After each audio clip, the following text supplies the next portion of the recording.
Okay, we got this.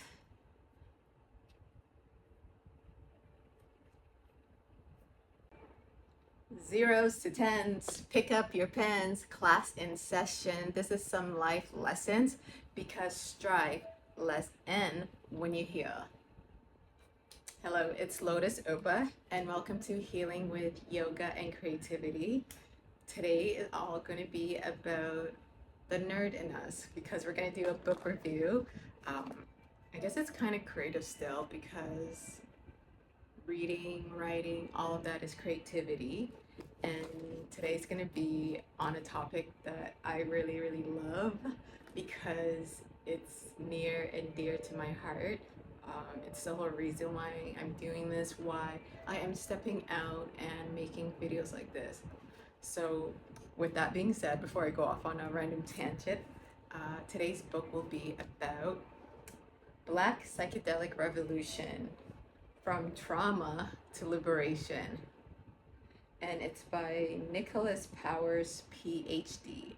And it's about how to heal from racial, generational, and systemic trauma through reclaiming Black psychedelic culture. And as you can see, we got some thoughts on here. I'm going to try to keep this a bit short, and it's a bit new. I just finished this book yesterday and I really, really wanted to make a video, and it's going to be a bit chaotic, but I did my best in terms of trying to highlight three things that stood out for me. Three key takeaways that I want to discuss. But I got this from my library. This is definitely a book that I'm going to buy and have on my bookshelf. It's the first book that I've read that's about psychedelics, but also from the Black perspective. And so me really appreciate that. So I'm glad that I picked this up from my local bookstore. My local library, and then I'm gonna find it in my local bookstore. So with that being said, there's three things that I want to talk about, but I guess I don't know if I should do a review of the book. But basically, the book is divided into 4 chapters, and I really like how it kind of sets off what the whole Black psychedelic revolution is. You know, as you know, we are in the midst of a psychedelic comeback. It's going to be interesting times. Anyone that knows history and anyone that knows about psychedelics knows that in the 60s, that was the first time psychedelics burst into the collective consciousness, and now we are seeing that same thing happen, but it's going to be different this time. Number one is we're not going to let those friggin' people in power lie to us and trying to say that if you take acid, your brain's going to fry like some fucking fried eggs. No, if you take acid, you're going to become, I don't want to say like me, but you're going to become re-in-tuned with who you are, with that inner spark. But we'll talk about that. Anyhow, so I like how this book kind of sets the stage about like how some of us are in the psychedelic closet and it's time to come out of that closet. I have a lot of shit in my closet. Being with psychedelics is one of them, but now I'm just airing it all out before I get on a tangent. But anyhow, yeah, and so part 1 kind of sets the stage about the past and how it was in the closet, and then part 2 it's about how we return to ourselves. And then part 3 is kind of more like envisioning a better life of what psychedelics could be, at least that's my understanding. And then part 4 is just imagining what the revolution could be about. And with that being said, I'm gonna get right into my 3 key things before I forget. So the first key thing that stuck out for me was this concept of return to the body. And I like how he included revolutionary icons who took drugs. They reconnected with their bodies. So let me give you an example. So there's a lot of like historical drug use among Black folks back in the 60s and whatnot, and how like weed, for example, how weed expanded their mindset.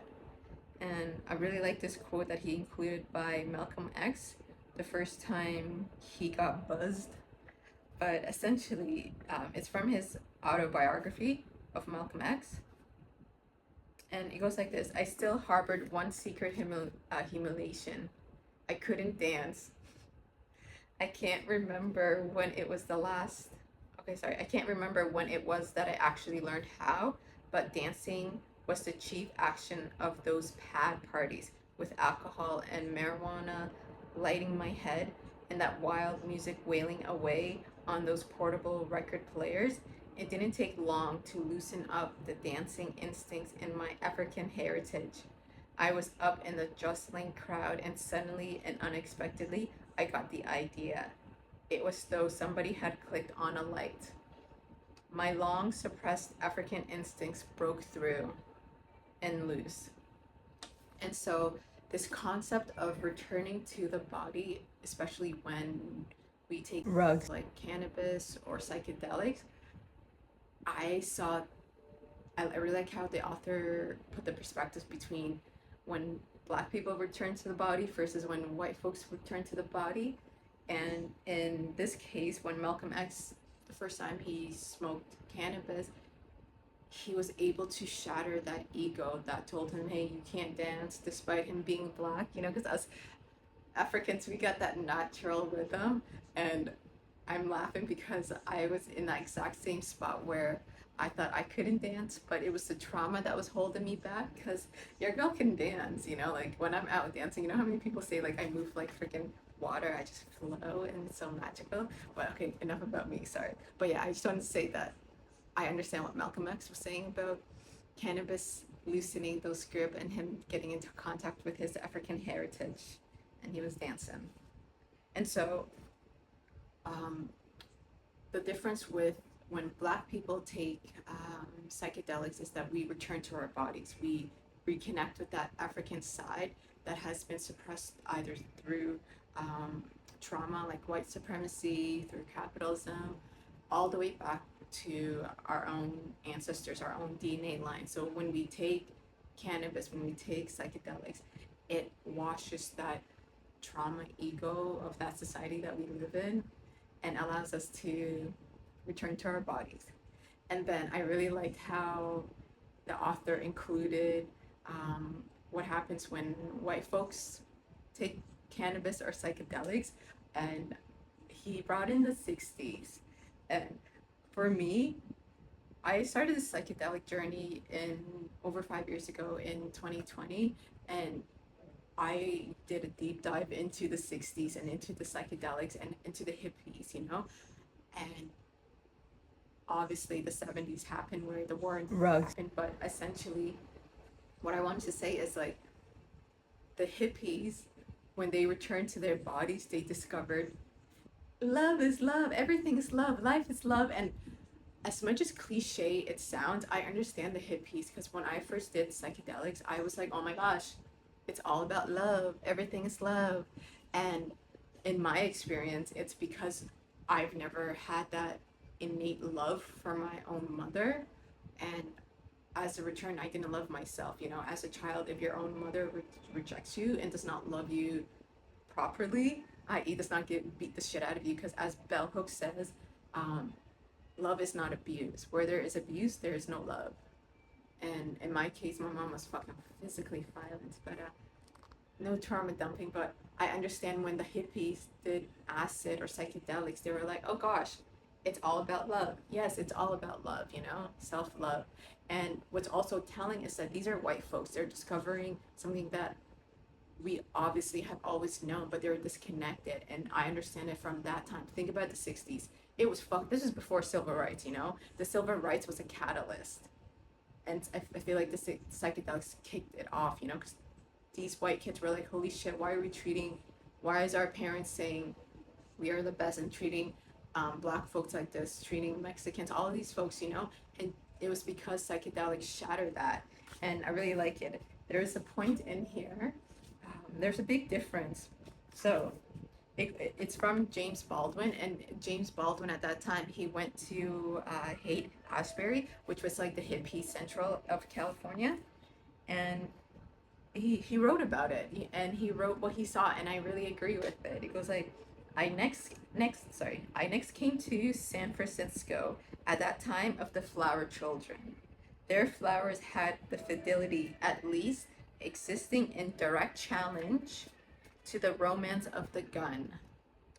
Their gentleness was nevertheless a direct repudiation of the American adoration of violence. An historical wheel had come full circle. The descendants of cowboys who had slaughtered the Indians, the issues of those adventurers who had enslaved the blacks, wished to lay down their swords and shields. So, in rejecting John Wayne and embracing Native Americans, in rejecting the Ku Klux Klan and embracing black people, the white hippies bypassed the American superego through cultural appropriation and returned to their bodies. They hugged wildly, passionately the parts of themselves that has been censored or amputated by parents and schools and churches. The return to the body in the hippie movement was a large-scale breakdown of white supremacy. Psychedelics had real political and cultural effects that far surpassed one-on-one therapy with a doctor. And so let's sit and marinate with that. That is the reason why the hippies, all of a sudden, like, you know, like, if you think about it, their parents, generation after generation that came before these hippies, their parents were okay with keeping up the white supremacy, like, status quo. You know, they're okay with how blacks were being treated. They're okay with taking lands from indigenous folks. You know, they're okay with polluting the environment in the name of money. And all it took was psychedelics to wake up the young generation and be like, yo, look what's going around, all because of your skin tone, you know? And they fucking rejected that, and I'm proud of it, but I'm also disappointed that they didn't fight hard enough to keep psychedelics free. And so this is where we are, gosh, 70s, 30, 55 years, 56 years, I'm not that great of math, but yeah, like, you know, like almost 60 years later, we're not gonna let these white folks trying to ban it. And that's why this is a psychedelic black revolution. Here comes the tears after. But anyway, sorry. And so it goes like psychedelics. So the hippie culture idolized the very racial minorities being stereotyped by the white power structure. So in real life, the public racism was the pillar of what America was. The real lynchings, real signs saying no Jews, no Mexicans, no coloreds. That was happening at the same time that these white kids were taking acid. Can you imagine taking acid and walking around your neighborhood and seeing no colored, no Jews? You know, like, you'll be like, what the fuck? And that is the reason why they became the flower children, because they're delicate. And yeah, white supremacy was fueled by racial projection, and that was just shattered by psychedelics. And so I really like the concept of how when white people do psychedelics and how they return to body compared to how black folks return to body. And in my experience, I understand the hippies. They were white folks who were raised in conservative religious household, who didn't get love, who saw their parents being racist. And with psychedelics, it makes you realize how we're all connected. Like, you cannot hide from yourself, and it unwires those strands. And so, yeah, it was really happy, and it gets me even more excited because it's a revolution. As you know, we're not in a psychedelic renaissance, we're in a psychedelic revolution. And revolutions happen when folks are brave enough to speak, you know? Anyhow, and then in terms of my own experience with returning to the body, it's really true. As you know, I think I say this in every video. I don't know why. I talk about trauma, but I also talk about my weight loss. And so when I saw this concept of return to the body, I see that happening to myself. Like I'm able to dance now. You know, I'm always able to dance. You don't need killings anymore. Next, I got music in the background. But the biggest thing in terms of returning to the body was I lost and I kept off 140 pounds. Give me hands, ladies, give me hands, give me all of that, give me all of that. But yes, and it's because I did rugs. I'm not gonna gatekeep, but also I'm not gonna just say like rugs made me this way. No, you have to put in the work.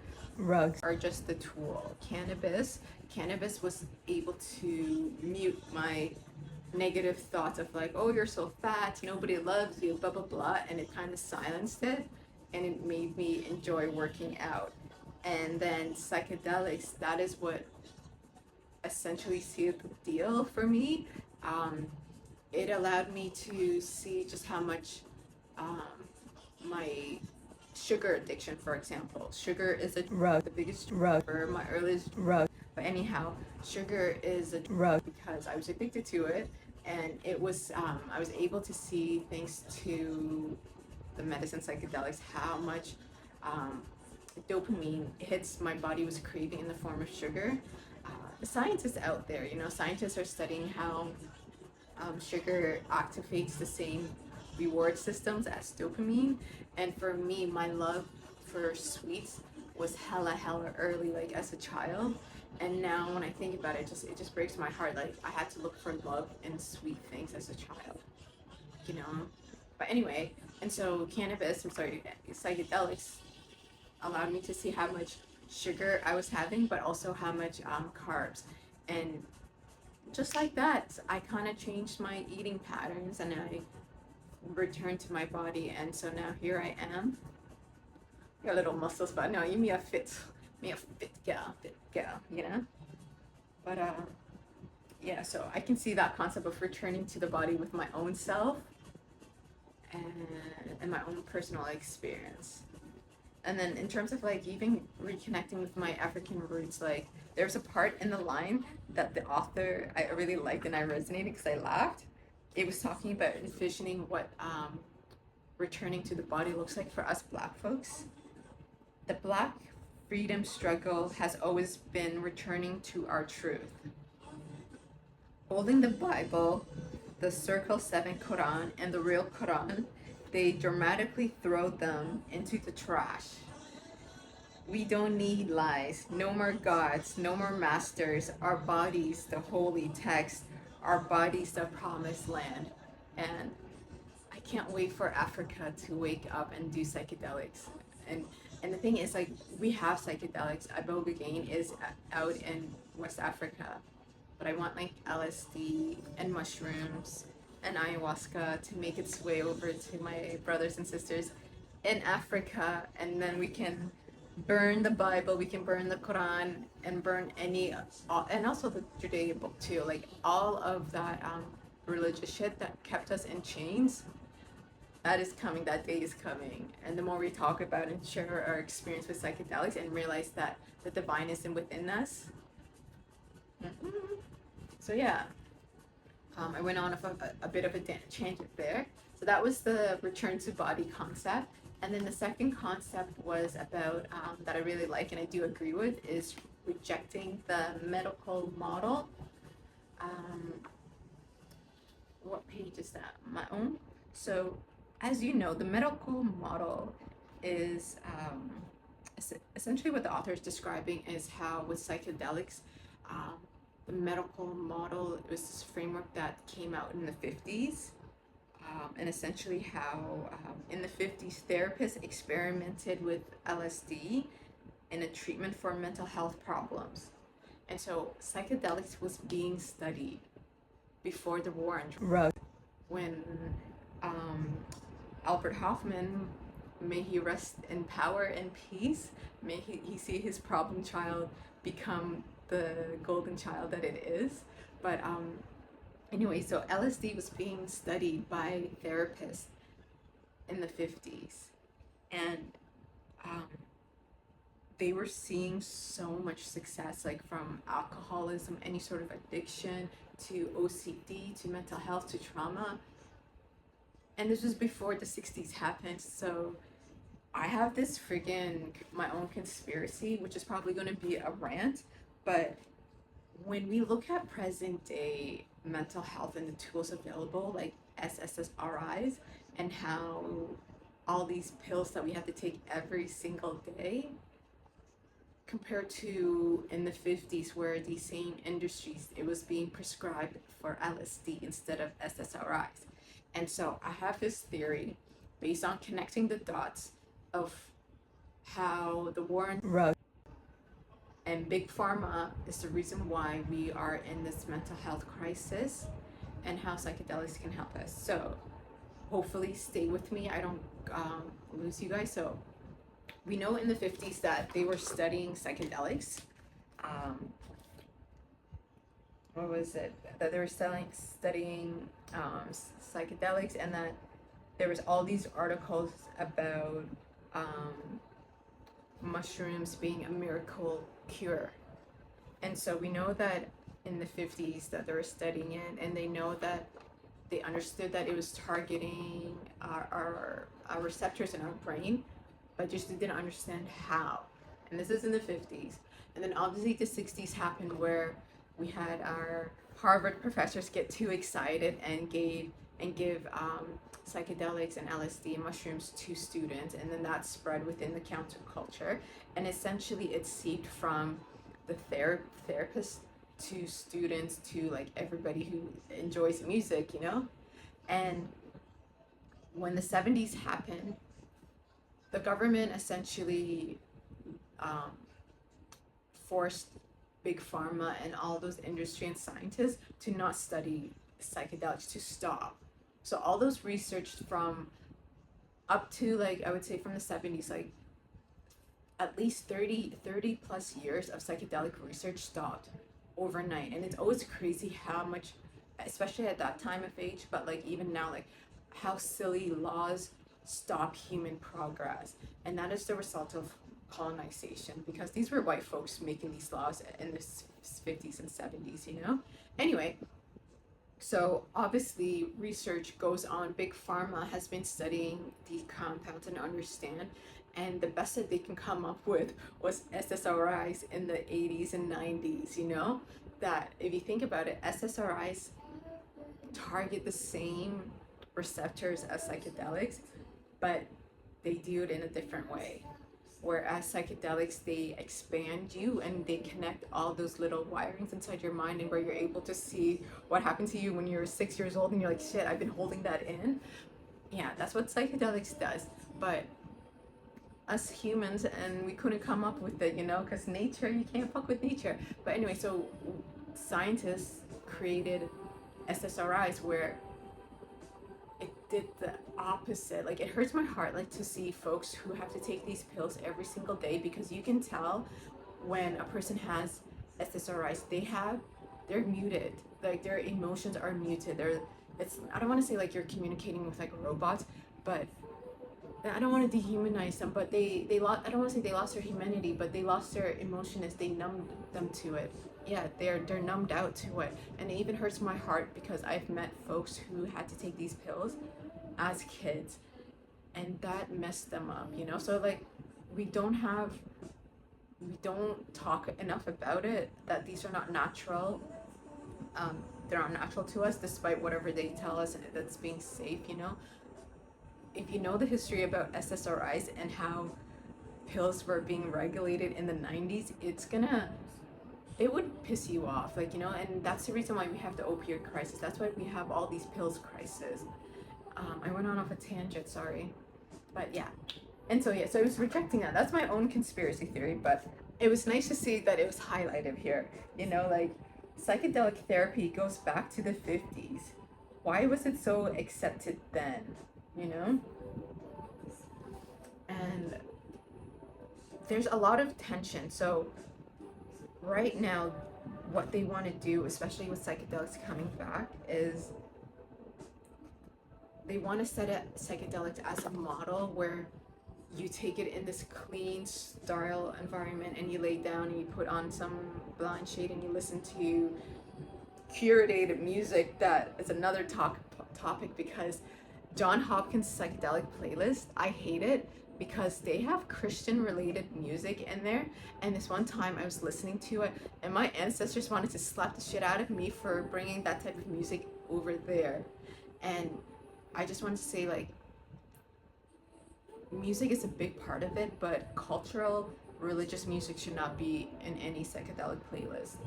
So, John Hopkins, please change that. Anyway, so the medical model, I really like how the author highlights that there's going to be tensions with it.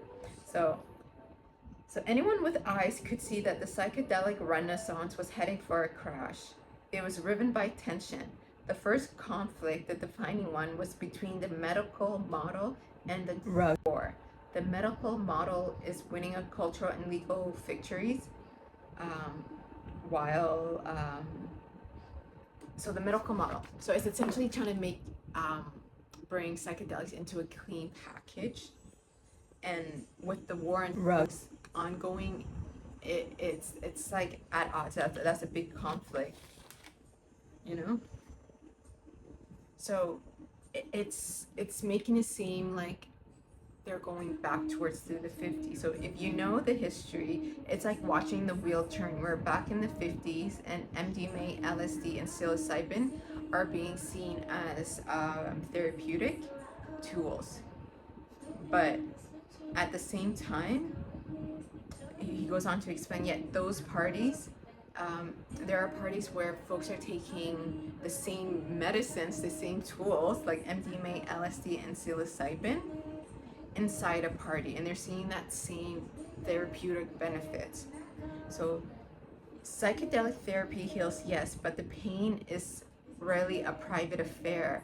Pain is not just a heartbreak or a bad parent or estrangement or abuse.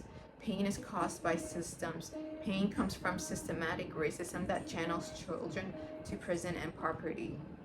And so the way I'm seeing this is he's comparing how the medical model, which with its own white Western framework of the individual, versus the actual collective healing part of it that comes in community format.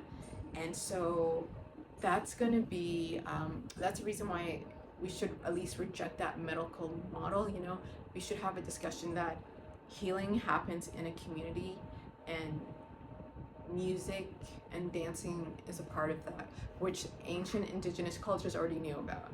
It's just we got to tell these Western white folks, you know. And so it goes like pain that comes from war started by armed suppliers and pocket suffering that leaves people to mop up the remains of loved one. These are pains that are fueled by patriarchy that cuts women's civil rights. So pain is global. And so the second conflict of the medical model is, if we want to truly heal people, it must go beyond therapy and go towards a revolutionary way of politics. But yet doing so risk a backlash that would do all the reformists. And so the medical model has to walk this tightrope line, because back in the 60s when psychedelics was leaked, there was a lot of revolutionary energy that came out of it, and I'm gonna just list them about. But think about it, in the 60s we know a lot of revolutionary changes, protests all happened all at once. And when you think about it from the collective perspective that psychedelics was in the consciousness of the young white folks, you could understand why a lot of young white kids suddenly sided with civil rights movement when Black Americans have been fighting for decades after decade to be recognized. But in the 60s, that younger generation refused to continue. And then, so the civil rights happened, women's rights was also happening, environmental rights was happening, gay rights and sexual liberation, all of that, just to name some, are all happening. Oh yeah, and the big one, anti-war, and slogans of like, drop acid, not bombs. It's because they were doing acid. And also, side note, the military, at that same time, like I'm telling you, it's actually so crazy. At that same time, they were studying what LSD would do. The American military thought that LSD acid was some sort of mind control agent that they could use and dose secretly those dirty communists, when they realized that, hey, this is actually the communists' dream. It was freeing their minds and realizing that we're all connected. So they dosed their soldiers, and those soldiers realized, like, yo, the military is fucking stupid. Why are we following these mindless orders? So yeah, the military stopped when they realized that, hey, this is an ancient to free people's minds. The second drill sergeant, who had performed effectively earlier in the day, was now given command of the squad. He too had received LSD, and he no longer was an effective leader.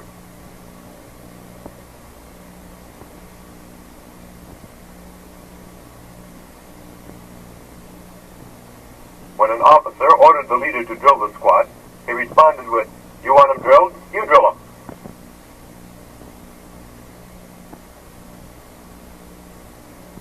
Ordered to leave the field, he refused to go.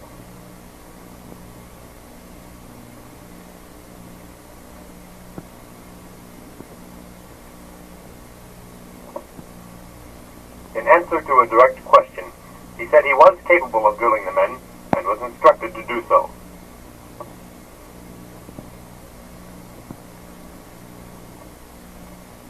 Minutes later, it was evident that he was unable to carry out his orders, and he was escorted from the field. We have seen some of the effects of LSD. What effect would it have on a vital operation? Further research is required to give us that answer. But anyway, yeah, so all of that was happening, and so I feel like the medical model is gonna have to try to alleviate that, try to, like, hey, let's heal people, but let's not change the system that made you sick. Whereas the author, it's like, no, the system's all sick, and we have to be revolutionary, and psychedelics is the way to go. And I agree with that. We do need things to change. Climate change is a big one, and I believe that psychedelics will get us there.